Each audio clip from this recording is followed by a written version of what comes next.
Pachipangwe, welcome back to Shona land, and today I'll be teaching you letter V and combining it with the Shona of vowels. Let's do this. So as a recap, the Shona alphabet consists of consonants and vowels, and the vowels are the main pillar which determine how you pronounce all Shona words, and this is how you pronounce the Shona vowels: A, E, O, U. Okay, so now combining the Shona vowels with the letter V, this is how you pronounce it.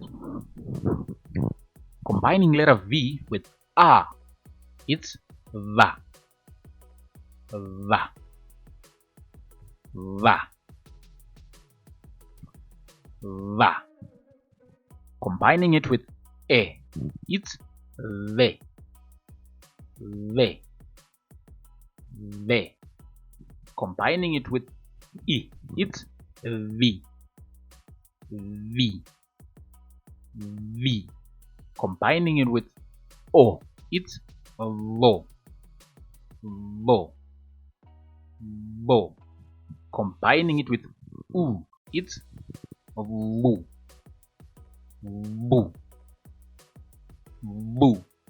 So when you pronounce this V word in Shona, it's like you are biting your lower lip a bit in order to properly pronounce it.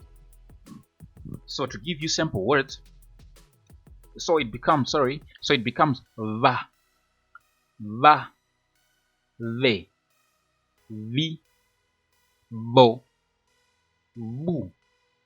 Okay, so to give you simple words now, for va we've got vana, vana, vana.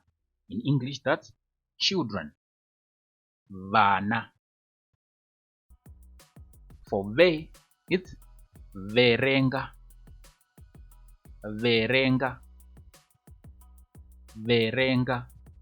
That's read in English, as in reading a book, something like that. Verenga. For V, it's vimba, vimba. That's trust in English, vimba. For vo, it's voce, voce, voce. That's everybody in English, voce. For vu, it's vukura, vukura, vukura. That's back in English, vukura. So this word can also be, we can put an H here saying hukura, hukura. That's also the other way or the other name for back as well. So, but in this case we are using V, so it's vukura, vukura for back. So va, vana, ve, verenga, vi, vimba, vo, voce, vu, vukura. And this brings us to the end of this video. Thank you very much for watching. Don't forget to leave a comment, subscribe, and like our videos. See you on the next video, where I'll be taking you through letter W and combining it with the Shona vowels. Thank you so much for watching. Ndatenda.